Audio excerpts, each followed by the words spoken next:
Hola y Dios bendiga. Bienvenidos otra vez a Cristo Blog. Hoy vamos a hacer un video donde vamos a hablar sobre Jesús y sobre la interpretación que se podría sacar de este verso que vamos a ver en el libro de Mateo. Vamos a hablar de Jesús, vamos a hablar del cuerpo, de nuestro cuerpo, de los tesoros del mundo y de los tesoros del reino de los cielos. Y vamos a hablar también sobre la idea del soborno. Y vamos a verlo, no se preocupen, vamos a ver todo lo que tiene que ver. Vamos al libro de Mateo, capítulo 16. Bien, en el capítulo 16 de Mateo vemos que esta parábola, que es la parábola del mayordomo infiel, se dice así. Entonces, en esta parábola dice que dijo también a sus discípulos, había un hombre rico que tenía un mayordomo y este fue acusado ante él como disipador de sus bienes. Entonces le llamó y le dijo, ¿qué es esto que oigo acerca de ti? Da cuenta de tu mayordomía, porque ya no podrás ser mayordomo. Entonces el mayordomo dijo para sí, ¿qué haré? Porque mi amo me quita la mayordomía. Cavar no puedo, mendigar me da vergüenza. Ya sé lo que haré para que cuando se me quite de la mayordomía me reciban en sus casas. Y llamando a cada uno de los deudores de su amo, dijo al primero, ¿cuánto debes a mi amo? Y él dijo, 100 barriles de aceite. Y le dijo, toma tu cuenta, siéntate pronto y escribe 50. Después dijo a otro, ¿y tú cuánto debes? Y él dijo, 100 medidas de trigo. Él le dijo, toma tu cuenta y escribe 80. Y alabó el amo al mayordomo malo por haber hecho sagazmente, porque los hijos de este siglo son más sagaces en el trato con sus semejantes que los hijos de la luz. Y yo os digo, ganad amigos por medio de las riquezas injustas, para que cuando éstas falten, os reciban en las moradas eternas. El que es fiel en lo muy poco, también es en lo más es fiel. Y el con muy poco es injusto, también en lo más es injusto. Pues si en las riquezas injustas no fuisteis fieles, ¿quién os confiará lo verdadero? Y si en lo ajeno no fuisteis fieles, ¿quién os dará lo que es vuestro? Ningún siervo puede servir a dos señores, porque o aborrecerá al uno y amará al otro, o estimará al uno y menospreciará al otro. No podéis servir a Dios y a las riquezas. Estamos leyendo este texto completo para dar el contexto. Y una de las cosas que quiero que veamos es esta parte de las riquezas. Cuando dice, no se puede servir a Dios y al mismo tiempo servir a las riquezas. Se está refiriendo a las riquezas de este mundo. Pero antes de llegar ahí, vamos a analizar la parábola, porque no démonos cuenta qué está sucediendo aquí. Aquí Jesús está diciendo de que este mayordomo se le acusó de haber robado. Es decir, ejerciendo su mayordomía, se le acusa de haber robado de los bienes de su amo. Entonces, este mayordomo lo que dice es, voy a hacer lo siguiente, y agarra y toma a personas que le deben a su amo y les cambia las cuentas. Es decir, a uno que le debe 100, le dice, ven y le escribe que solamente debe 80. A otro que debe tanto, le escribe que debe menos. Es decir, ¿por qué entonces el amo del siervo lo alaba y dice porque hizo sagazmente? ¿Por qué le alaba? Por haber hecho esto. Es decir, pongámonos a pensar, si tú tienes, por ejemplo, una empresa y la persona alguien que tú tienes como administrador o como vendedor, va y cambia las cuentas para que tus clientes aparezcan como que te deben menos. Por ejemplo, usted es una empresa que provee a otras empresas que revenden. Por ejemplo, tú eres un mayorista y le vendes a minoristas. ¿Por qué tú alabarías a tu siervo? Porque él redujo artificialmente las deudas de los minoristas, de los que te compran a ti. Es decir, es como si te estuviera robando de alguna manera. Y también como si estuviese, o sea, la idea de que como si estuviese reduciendo la deuda de los deudores para que los deudores puedan hablar bien de él también, porque fijémonos que al amo le dijeron, alguien le dijo, alguien le habló mal, es decir, digamos, los que eran clientes del amo o los que el amo, a lo que le debían a ese amo, le hablaron mal de su siervo, de su mayordomo al amo. Entonces, este mayordomo, buscándose el favor de aquellos que debían a su amo, entonces reduce sus deudas. ¿Cómo puede ser esto un buen mensaje? ¿A qué se está refiriendo Jesús con esto? ¿Y por qué le alaba el amo y dice que ha hecho sagazmente?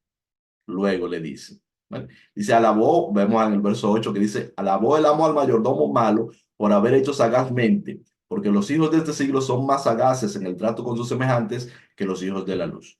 Yo os digo, ganad amigos por medio de las riquezas injustas. O sea, Jesús está diciendo que ganes amigos por medio de las riquezas injustas, para que cuando éstas falten, os reciban en las moradas celestiales. ¿Qué sentido puede tener esto? Vamos a tratar de verlo. Lo que sucede es que Jesús está aquí hablando sobre lo que es el pastorado, sobre lo que es el dirigir. Y no se está refiriendo solamente a los que son, por ejemplo, sacerdotes o a los que son doctores de la ley, maestros, etcétera, sino que se está refiriendo a todos en general. Es decir, todos nosotros, de alguna manera, lo que es, creemos en Dios, de alguna manera nosotros enseñamos a otros, de alguna manera hay otras personas que han llegado al Evangelio o que reciben parte de lo que es la luz del Evangelio por medio de nosotros. Bien, entonces por eso digo que se está refiriendo a todos y en ese sentido se refiere a todos. Es como a esta especie de pastorado delegado desde Cristo, desde Dios, que viene a todos. Todos de alguna manera tenemos que cumplir la función de ser discipuladores, de crear discípulos para Cristo. ¿Sí? Discípulos para Dios. Entonces, ¿qué pasa? Que todos nosotros, resulta que todos nosotros tenemos deuda. Es decir, todos nosotros tenemos deuda. ¿Por qué? Porque todos nosotros hemos pecado. Sin embargo, todos nosotros tenemos riquezas, lo que hemos creído y lo que estamos llamados a ser del reino de Dios, porque hemos creído y hemos aceptado el reino de los cielos en Cristo. Todos nosotros hemos obtenido el tesoro del reino de Cristo. Todo el que ha dado este paso, digamos, ha obtenido el tesoro del reino de Cristo. Pero este tesoro no lo ha obtenido porque le pertenezca, es decir, no viene de sí, sino que viene de Cristo.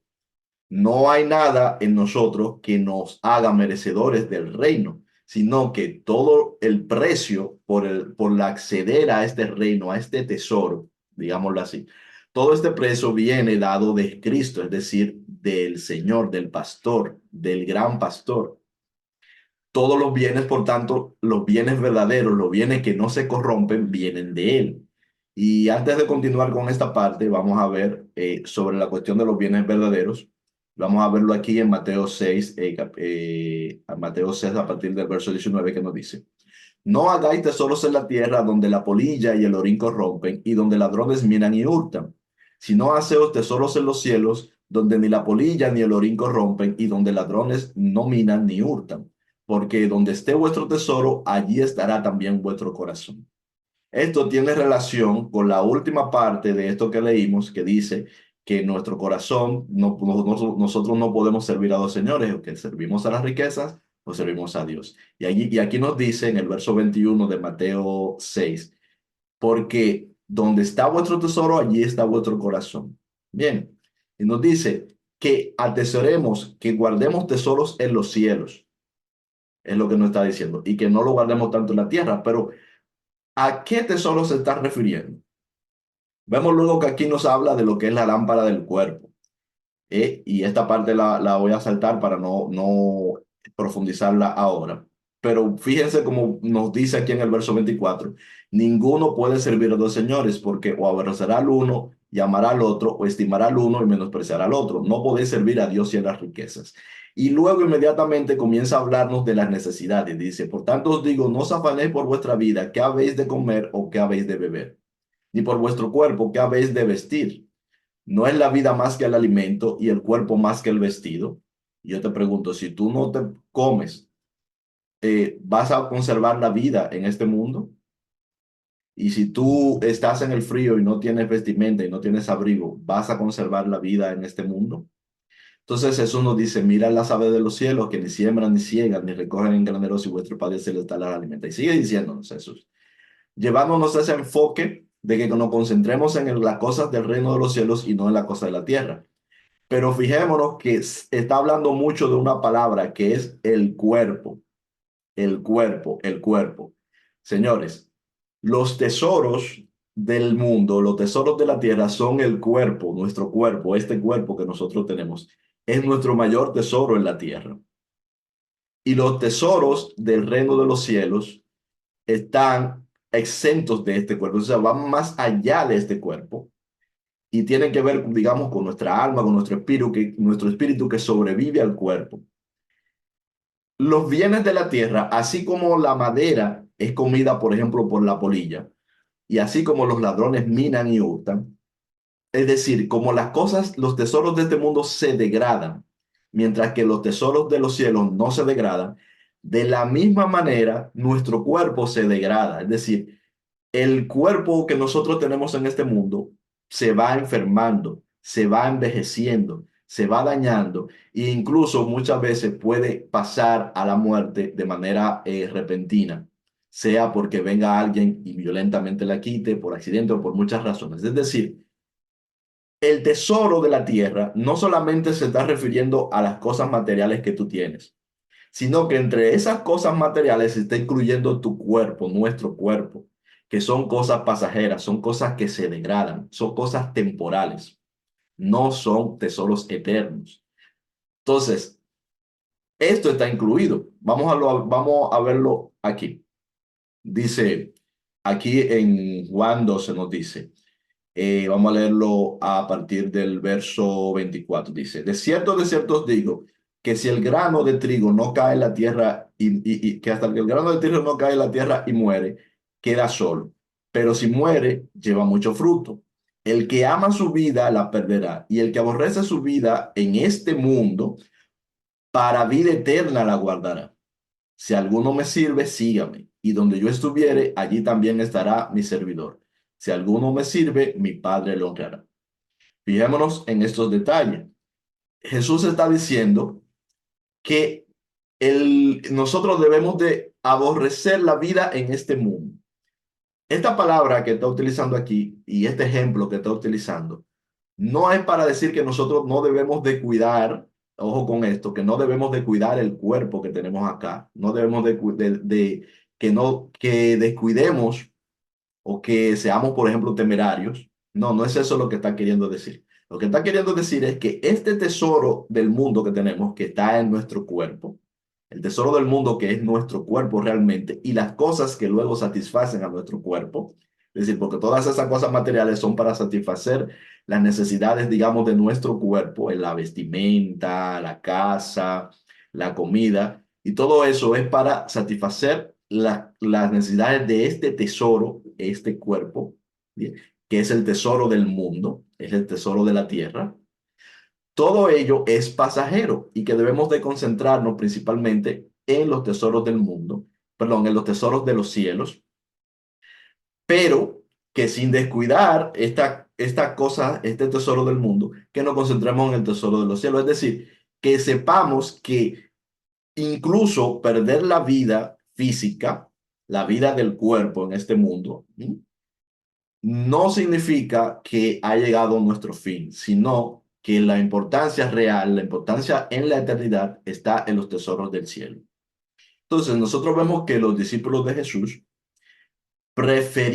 llegaron a preferir el perder la vida del cuerpo de este mundo, la vida de este mundo, antes que desechar los tesoros del reino de los cielos. Es decir, dejar atrás los tesoros o descuidar los tesoros del reino de los cielos. ¿Pero cómo? Porque ellos vivían según el reino de los cielos. Ese es el punto. Es decir, ellos vivían según el reino de los cielos en tanto a todos los consejos de Jesús, amar al prójimo, no aborrecer al prójimo, no aborrecer al enemigo y no hacerle violencia a los enemigos, a los que lo maldicen, a los que lo persiguen y incluso a los que le llevan a la muerte. Por eso es que los discípulos, la mayoría de ellos fueron martirizados. ¿Por qué? Porque ellos prefirieron permitir el ser martirizados cuando fueron atrapados, prefirieron huir en otros momentos antes que hacer una lucha, por ejemplo, armada en contra de sus enemigos, porque eso sería hacerle el mal a sus enemigos, es decir, pagar mal por mal, ir en contra de los principios del reino de los cielos, por tanto. Como ellos vivían en consonancia con los principios de ese reino donde está su verdadero tesoro, preferían mejor de que fuera incluso deshecho su tesoro del mundo, su tesoro de la tierra, que son sus cuerpos, o su libertad en este mundo, digamos, para ir a la cárcel, o la comida incluso, o incluso la vida del cuerpo, antes que dejar de fijar su mirada en las cosas del reino de los cielos y vivir para el reino de los cielos. Ese es el punto al que Jesús se está refiriendo y es la manera como Jesús vivió y nos enseñó. Ahora, entendido esto, si nosotros volvemos acá y vemos la enseñanza que tenemos aquí en Mateo 16, vamos a ver lo siguiente, del mayordomo infiel. ¿Qué es lo que sucede con el mayordomo infiel? Lo que sucede con el mayordomo infiel es que es como un pastor, o como tú, o como yo, como cualquiera que ha creído en Dios. Los tesoros que nosotros hemos tenido de los cielos, el tesoro verdadero, el que perdura, no lo hemos obtenido por nosotros, sino que viene de una fuente, de la fuente de agua viva, es decir, viene de Cristo, de ese Señor, de ese pastor que es pastor y Señor de todos. Bien, por lo tanto, nosotros solamente somos como ese mayordomo.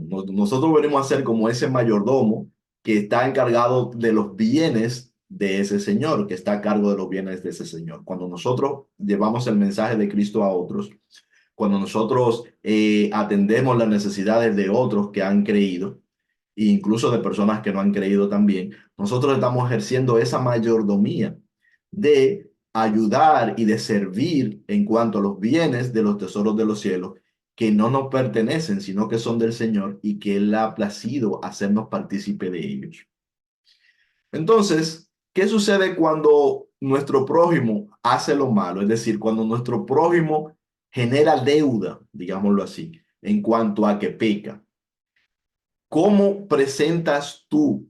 ¿Cómo presentas el sacerdote? ¿Cómo presentas tú como discípulo de Cristo a tu condiscípulo delante de Dios? ¿Cómo ves tú a ese condiscípulo? Porque recordemos, existe lo que es el orar por los demás, el presentar los demás delante de Dios para bien. Existe lo que es la intercesión. La intercesión es algo que se puede hacer y que se debe de hacer. Es decir, debemos de orar los unos por los otros.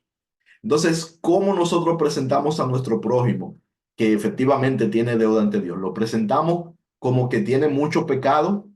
Es decir, lo presentamos desde el punto de vista más negativo posible, o nosotros vamos delante de nuestro Señor hablando de nuestros prójimos como que son incluso mejores que nosotros. En este caso, como nos enseña Pablo, que dice que consideremos, dice, que hagamos bien y que consideremos siempre a los demás como superiores a nosotros, es decir, a los demás hermanos, que lo consideremos como superiores a nosotros. Entonces, cuando nosotros vamos a orar al Señor, cuando nosotros presentamos a Dios, cuando nosotros damos nuestra visión, siendo que el Espíritu Santo nos acompaña, incluso nuestra mente, sin tener que hacerlo activamente, sobre los demás, nosotros estamos presentando a esos condiscípulos y a esas demás personas, incluso que no son todavía discípulos, lo estamos presentando como que tienen mucha deuda, como que son muy pecadores, como que tienen mucha culpa, como que no merecen, por ejemplo, el perdón o entrar al reino de los cielos. O nosotros estamos delante de Dios disminuyendo las deudas, ¿sí? Presentando a ellos, a estos, como que tienen menos deuda. Es decir, estamos considerando al prójimo como menos pecador incluso que nosotros, es decir, lo estamos presentando delante de Dios de esa manera. ¿Cómo nosotros vemos a los demás? ¿Lo vemos como que son más pecadores o lo vemos como que son menos pecadores incluso que nosotros? o lo vemos incluso como iguales. Esa es la cuestión y entiendo que por aquí es que va el mensaje de Jesucristo, porque Él está hablando a personas que son consideradas dirigentes del pueblo. Entonces, ¿cómo presentan esos dirigentes del pueblo a ese pueblo delante de Dios? A esas personas. ¿Lo presentan como que son más pecadoras, más culpables? ¿O lo presentan como con menos deudas aún de las que tienen? Es decir, su presentación, su criterio sobre ellos delante de Dios, sobre los demás, es como que son peores o como que son incluso mejores. ¿Es de buena voluntad o de mala voluntad? Y este es el punto.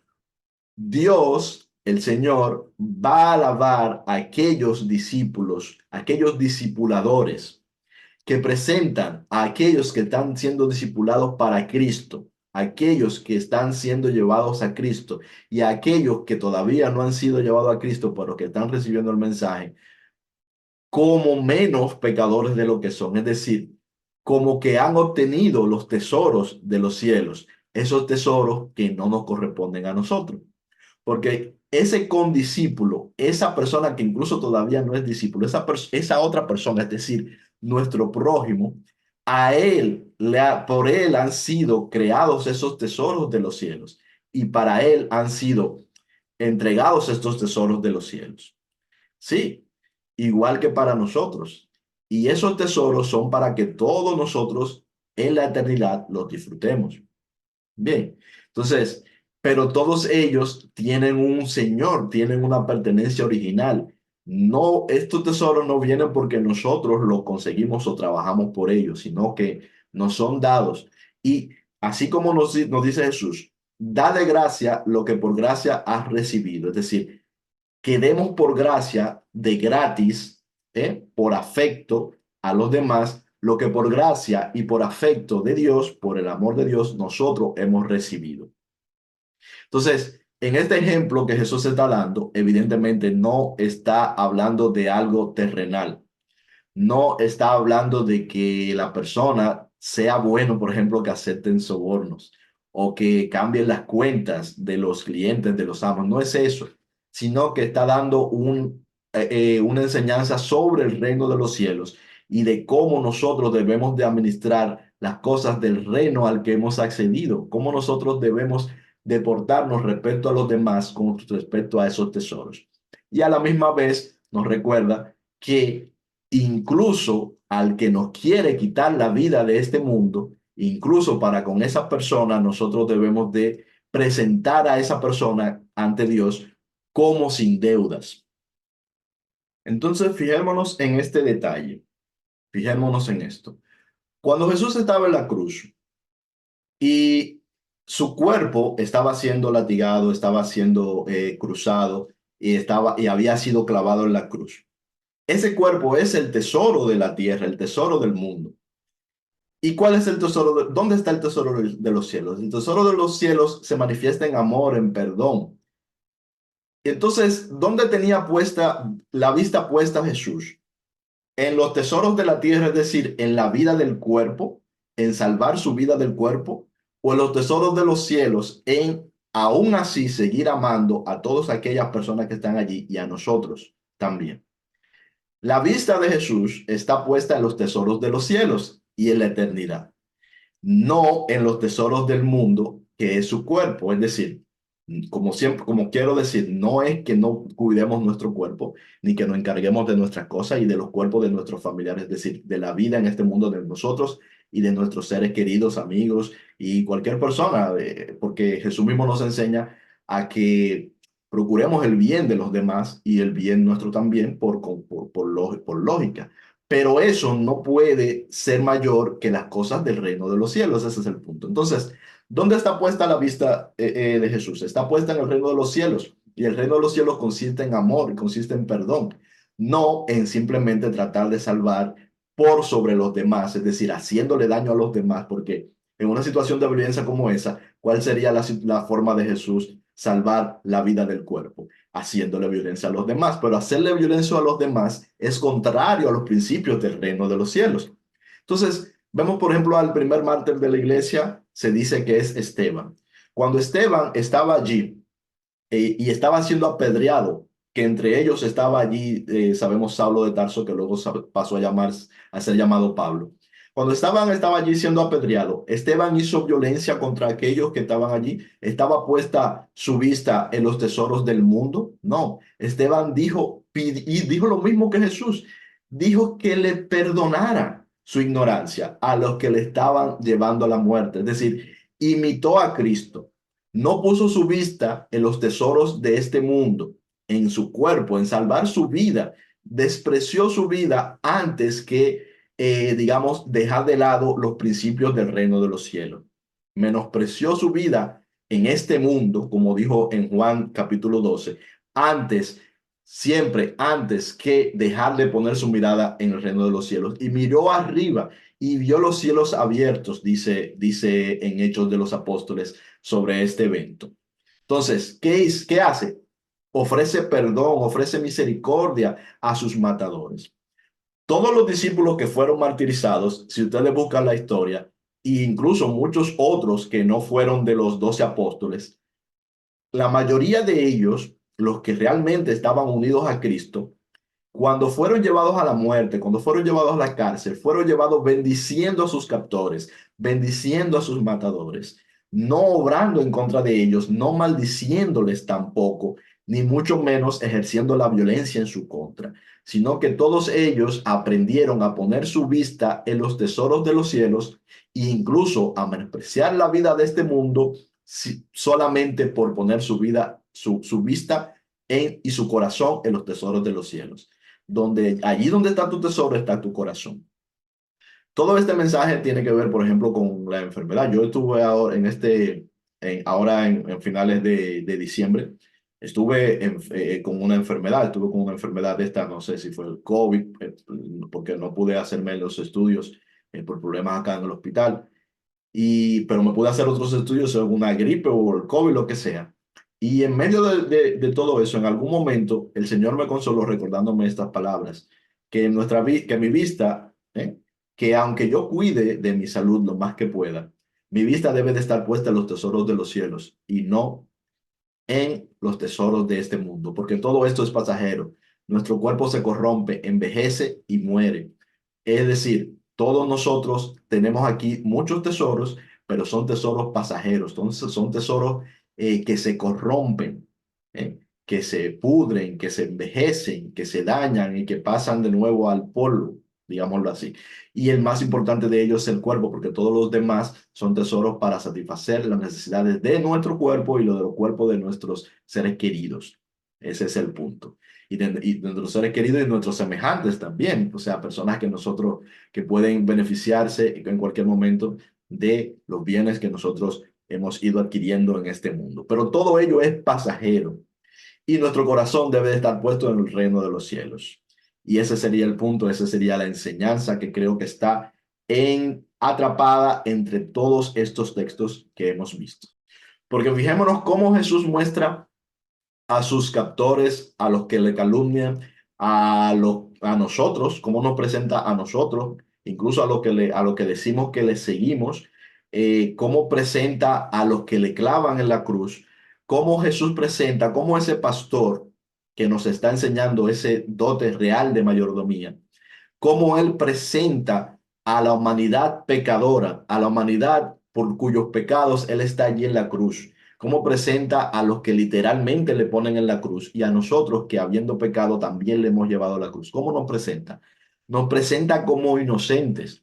Dice, Padre, perdónalos porque no saben lo que hacen. Es decir, está diciendo, estos que están aquí no tienen deuda, no saben lo que hacen. Perdona sus deudas porque no saben lo que hacen. Y fijémonos que esto no va, cuando esto que yo estoy diciendo te va a recordar y te va a llevar a la oración que nos enseñó Jesús, al ejemplo de cómo debemos orar que nos enseñó Jesús. Cuando nos dice, perdona nuestras ofensas, cuando ores, perdona nuestras ofensas como también nosotros perdonamos a los que nos ofenden. Así como ustedes, porque si perdonáis las ofensas a los hombres, también vuestro Padre Celestial os perdonará a vosotros y os va a recibir en el reino de los cielos. Es decir, es lo mismo.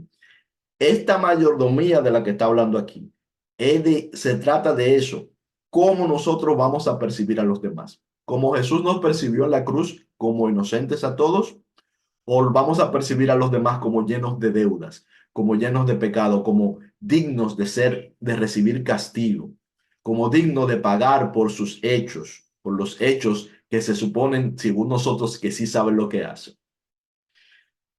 Creo que ese es el mensaje, entiendo que esto es lo que Jesús está queriendo explicar aquí y que es concomitante, que es 100% compatible con toda su enseñanza cuando entendemos cuál es el propósito que está detrás de la parábola, cuando entendemos cuál es el propósito que está detrás del dicho, porque el dicho de la parábola no se trata de entender lo que dice en sí el hecho que sucede en la parábola, sino de entender el mensaje que está detrás y la enseñanza que está detrás de esa parábola.